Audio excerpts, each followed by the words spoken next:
91.2 Diamond Radio Channel. Hojik ngayaki matung thamjari Nongmaijing numit khudingi thamjaba Voice of Diamond gi oiba live phone-in program gi Thauram asigi mangoinana atenba breaker dang lojari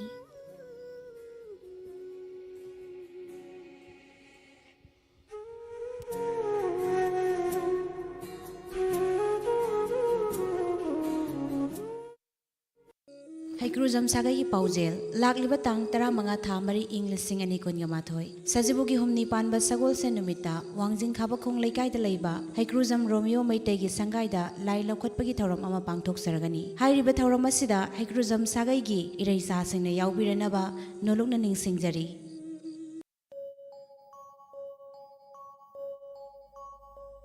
Siri Siri Gorochandrai Nama Siri Thangjam Naba Singhana Mahaki Nuksizaraba Imung Manung Amadi Sagai Nate Kwai Punumapu Thaduk Lamlaga Haukiba Tang Manga Thamari English Singani Kunga Mathoi Lamtagi Kunmari Ni Panbani Thokaba Numita Siri Guru Gi Kripadi Gi Base Olaga Norton Das Nabina Manjuri Haibanam Phangjaraduna Siri Siri Gorochandra Mahaprabhu Gi Charanda Changjakre Haukiba Tang Tara Thamari English Singani Kunga Mathoi Lamtagi Kun Mapani Panba Thangjanumita Sti Sanjay Lokacharaba Matung Lakliba Tang Taragani Pan Thamari English Singani Kunga Mathoi Sajibugi Taruni Pan Manomaji Numita Usardadin Thokle Numit Asida Laikhidrabagi Atma Santi Gidamak Amjaba Bastu Khradang Siri Hari Sankritan Galoinana Siri Siri Gorochandra Mahaprabhu Gi Charanda Kachagadori Upalakyasida Brahman Vaishnav Marumapang Ahalaman Iche Isal Khwai Punumak Loinana Laikhidrabaga Tinabiramba Imung Manunadi Sakkang Jaudraba Singi Mafamda Diamond Radio Gi Mateng Laujaraga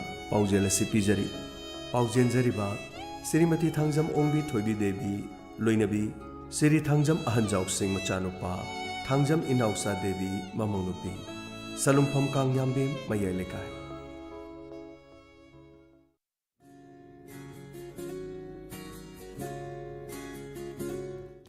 Breaki matungda amuka hana mayam bataram nokjari Hojik Nongmaijing numit khudingi thamjariba Voice of Diamond gi live phone-in program gi Thauram masta sizinejariba mobile number ningsingjaki 7630944377 Amuktang hana ningsingjaki 7630944377 Hariba number sida call tawbiraktuna Voice of Diamond gi leijariba isai singdaki Apamba khanbiyo haina Diamond Radio gi maikaidagi ningsingjari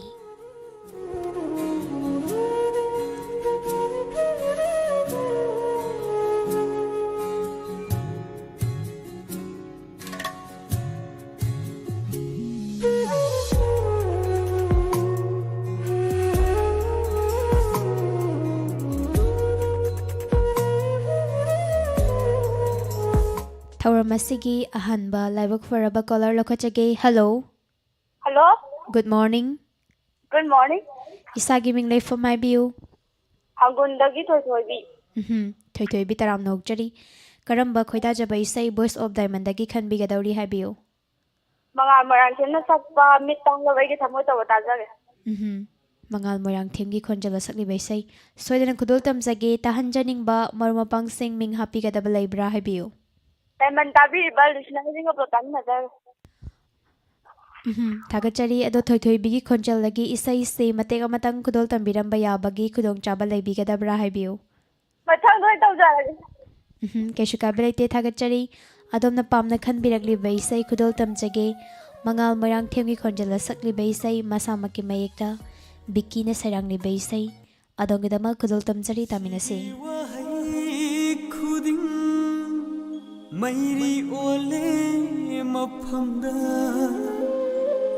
thamoigi irau kho kumgi nong hau oire maphamda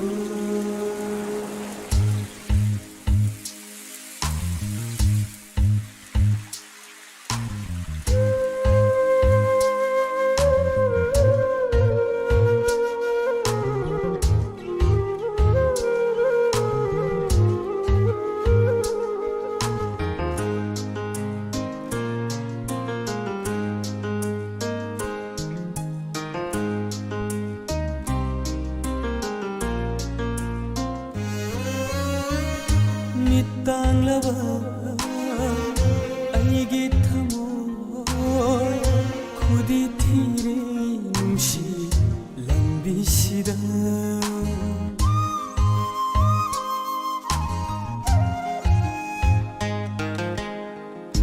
ꯃꯤꯠ ꯇꯥꯡꯂꯕ ꯑꯩꯒꯤ ꯊꯃꯣꯏ ꯈꯨꯗꯤ ꯊꯤꯔꯦ ꯅꯨꯡꯁꯤ ꯂꯝꯕꯤꯁꯤꯗ ꯄꯨꯟꯁꯤꯒꯤ ꯆꯩꯁꯨ ꯑꯣꯏꯕꯤꯔꯝꯕꯤ ꯁꯅꯥꯒꯤ ꯐꯝꯕꯥꯜ ꯇꯣꯛꯈ꯭ꯔꯦ ꯃꯤꯠ ꯇꯥꯡꯂꯕ ꯑꯩꯒꯤ ꯊꯃꯣꯏ ꯈꯨꯗꯤ ꯊꯤꯔꯦ ꯅꯨꯡꯁꯤ ꯂꯝꯕꯤꯁꯤꯗ ꯈꯨꯗꯤ ꯊꯤꯔꯦ ꯅꯨꯡꯁꯤ ꯂꯝꯕꯤꯁꯤꯗ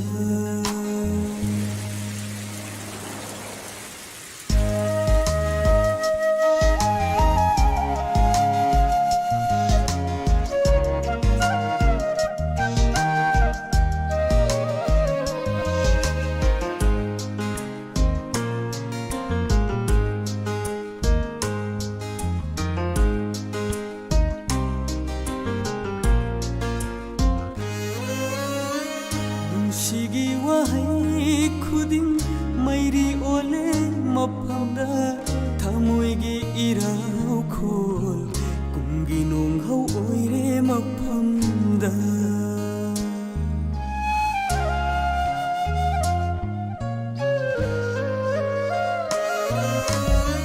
ꯅꯨꯡꯁꯤꯒꯤ ꯋꯥꯍꯩ ꯈꯨꯗꯤꯡ ꯃꯩꯔꯤ ꯑꯣꯜꯂꯦ ꯃꯐꯝꯗ ꯊꯃꯣꯏꯒꯤ ꯏꯔꯥꯎꯈꯣꯜ ꯀꯨꯝꯒꯤ ꯅꯣꯡꯍꯧ ꯑꯣꯏꯔꯦ ꯃꯐꯝꯗ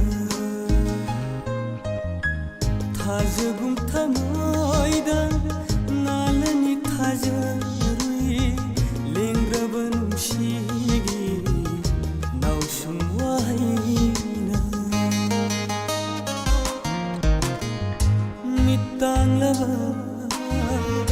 ꯑꯩꯒꯤ ꯊꯃꯣꯏ ꯈꯨꯗꯤ ꯊꯤꯔꯦ ꯅꯨꯡꯁꯤ ꯂꯝꯕꯤꯁꯤꯗ ꯈꯨꯗꯤ ꯊꯤꯔꯦ ꯅꯨꯡꯁꯤ ꯂꯝꯕꯤꯁꯤꯗ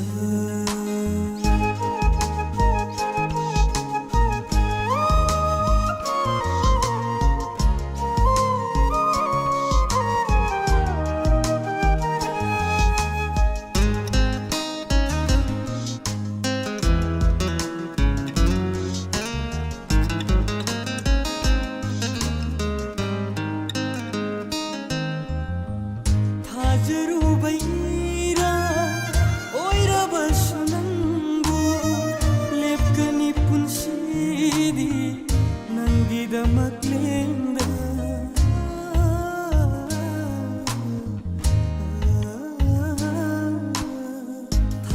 ꯊꯥꯖꯔꯨꯕꯩꯔꯥ ꯑꯣꯏꯔꯕꯁु ꯅꯪꯕꯨ ꯂꯦꯞꯀꯅꯤ ꯄꯨꯟꯁꯤꯗꯤ ꯅꯪꯒꯤꯗꯃꯛ ꯂꯦꯡꯗ ꯊꯥꯖꯔꯤ ꯅꯪꯕꯨ ꯑꯩꯅ ꯉꯥꯏꯖꯔꯤ ꯂꯥꯛꯈꯤꯅꯤ ꯈꯪꯅ ꯊꯥꯖꯔꯤ ꯅꯪꯕꯨ ꯑꯩꯅ ꯉꯥꯏꯖꯔꯤ ꯂꯥꯛꯈꯤꯅꯤ ꯈꯪꯅ ꯍꯣꯡꯈ꯭ꯔꯕꯁꯨ ꯅꯪꯅ ꯆꯠꯈ꯭ꯔꯕꯁꯨ 이나때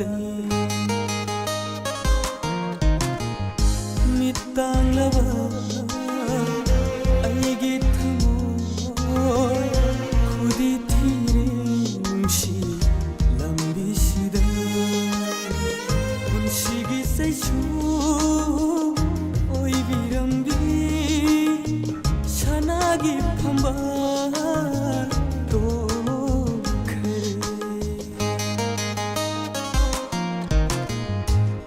땅라바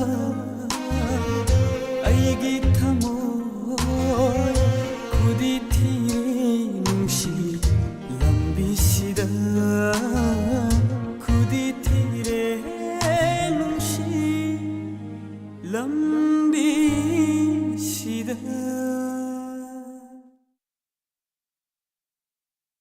Hello.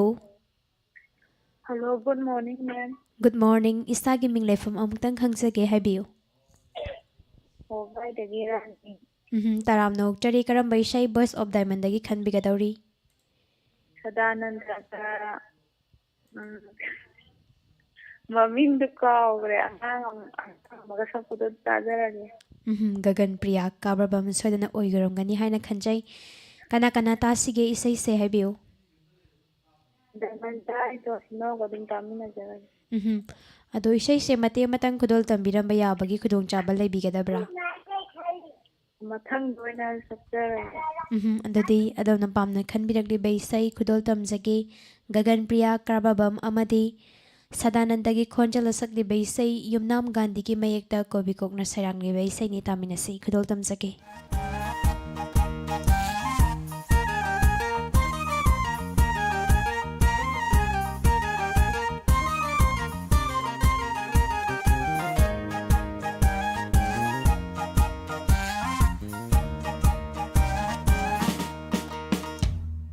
Handak marak aikhoy kakase mahausaga iman manade. Handak marak aikhoy kakase mahausaga iman manade. Hay singbi nung shibi bembe nang mangay rene imasariba. Hay singbi nung shibi bembe nang mangay rene imasariba. Handak marak aikhoy kakase mahausaga iman manade. Handak marak aikhoy kakase mahausaga iman manade.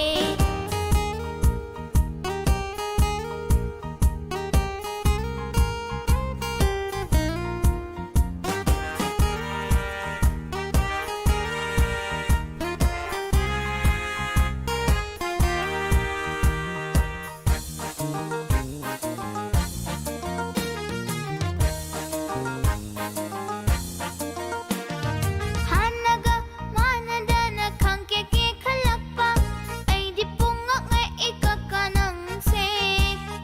Palara toina toina jangba aidi pungak ngai ikakanang se. Hanaga manadana khangkeke khalakpa aidi pungak ngai ikakanang se. Palara toina toina jangba aidi pungak ngai ikakanang se. Noba mapal hay nang hay kamapal kakagi supuk ninge ning hulak pani hanggang mapal malay chumbray mapal kakagi sutamoy ning hulak pani sibu ay katara ne bembe. Handak marak aikhoy kakase mahausaga iman manade. Mahausaga iman manade.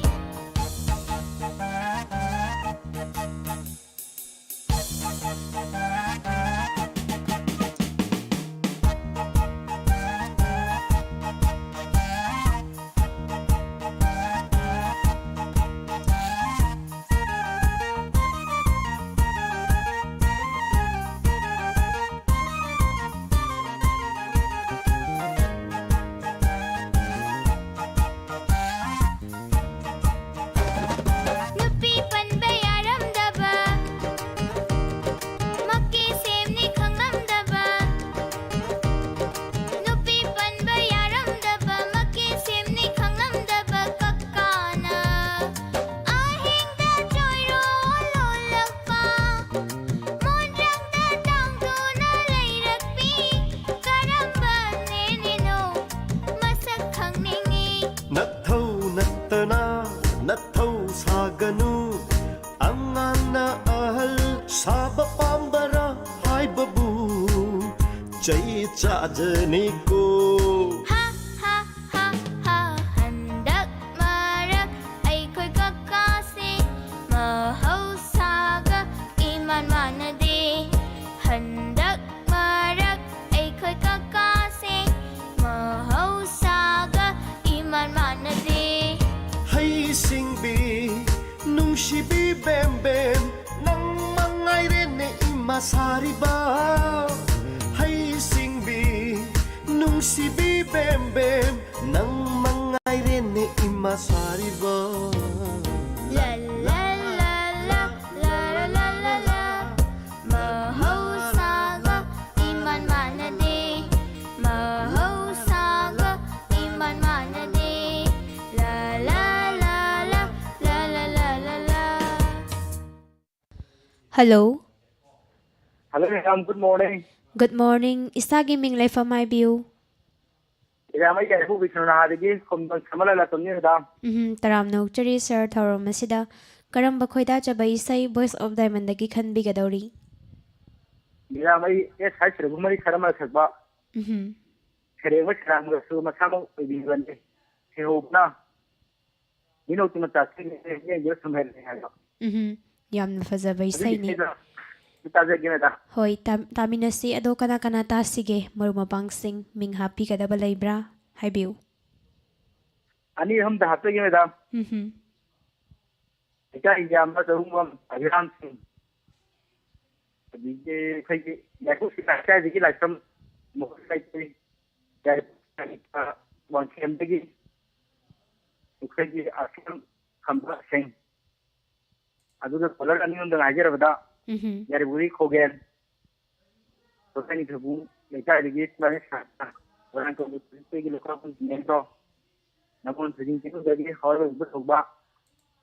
I can't be a car again. We shut down now, but young, I very guy again. My son, has on me. Then I am the voice of that. But I did a problem of coming a jet again. Thagachari adudi adomna pamna khanbirakli baisai kudol tamjage SI so Germany gi khonjal sakli baisai ni kudol tamjage mayam puna taminasi.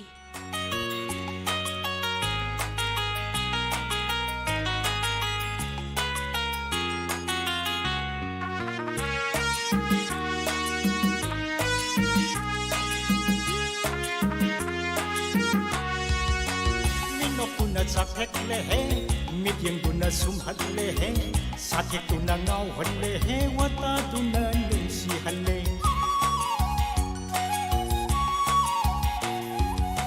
Minokuna sakhetle he Midyang guna sumhatle he Sakit tu na ngawhalle he Wata tu na nungsihalle Sakit tu na ngawhalle he Wata tu na nungsihalle Minokuna sakhetle he Midyang guna sumhatle he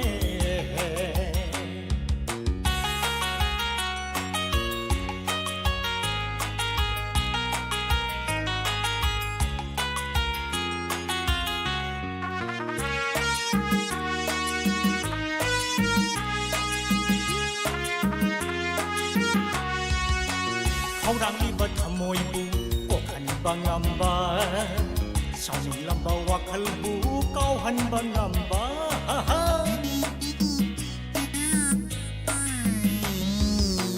Rangli thamoy bu kokhan bangamba Sawni lamba wakhal bu kauhan bangamba Nahaku matamgi heloi atombira Nahaku matamgi heloi atombira Nahaku matamgi heloi atombira Nahaku matamgi heloi atombira ne Minokuna jakhekle he Mityenguna sumhatle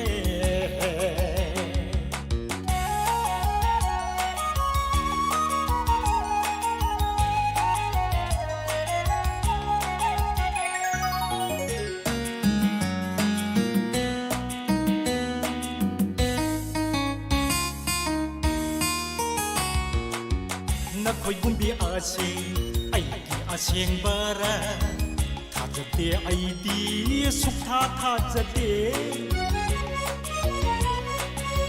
Nakoy gumbi ase ay di aseng bara Thajate ay di sukha thajate Oy hanbiro punsi ki lengdana Laizarage ay haksu nanakta lengdana Oy hanbiro punsi gilengdana Laizarage ay haksu nanata lengdana ꯃꯤꯅꯣꯛꯇꯨꯅ ꯆꯥꯛꯊꯦꯛꯂꯦꯍꯦ ꯃꯤꯠꯌꯦꯡꯗꯨꯅ ꯁꯨꯝꯍꯠꯂꯦꯍꯦ ꯁꯥꯊꯦꯛꯇꯨꯅ ꯉꯥꯎꯍꯜꯂꯦꯍꯦ ꯋꯥꯇꯥꯗꯨꯅ ꯅꯨꯡꯁꯤꯍꯜꯂꯦ ꯁꯥꯊꯦꯛꯇꯨꯅ ꯉꯥꯎꯍꯜꯂꯦꯍꯦ ꯋꯥꯇꯥꯗꯨꯅ ꯅꯨꯡꯁꯤꯍꯜꯂꯦ ꯃꯤꯅꯣꯛꯇꯨꯅ ꯆꯥꯛꯊꯦꯛꯂꯦꯍꯦ ꯃꯤꯠꯌꯦꯡꯗꯨꯅ ꯁꯨꯝꯍꯠꯂꯦꯍꯦ ꯃꯤꯅꯣꯛꯇꯨꯅ ꯆꯥꯛꯊꯦꯛꯂꯦꯍꯦ ꯃꯤꯠꯌꯦꯡꯗꯨꯅ ꯁꯨꯝꯍꯠꯂꯦ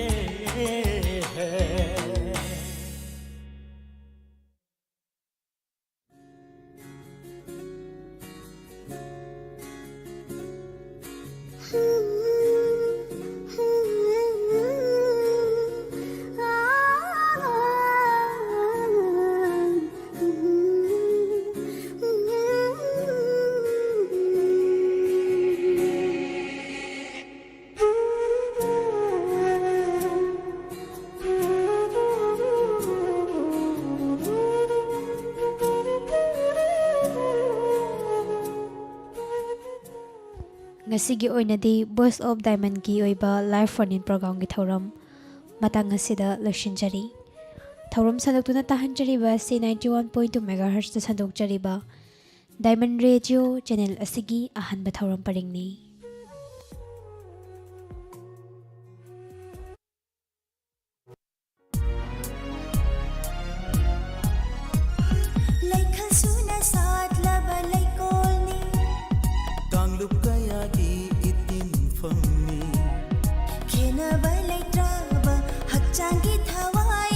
Diamond FM Radio.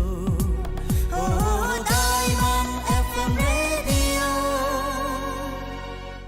91.2 Diamond Radio Channel.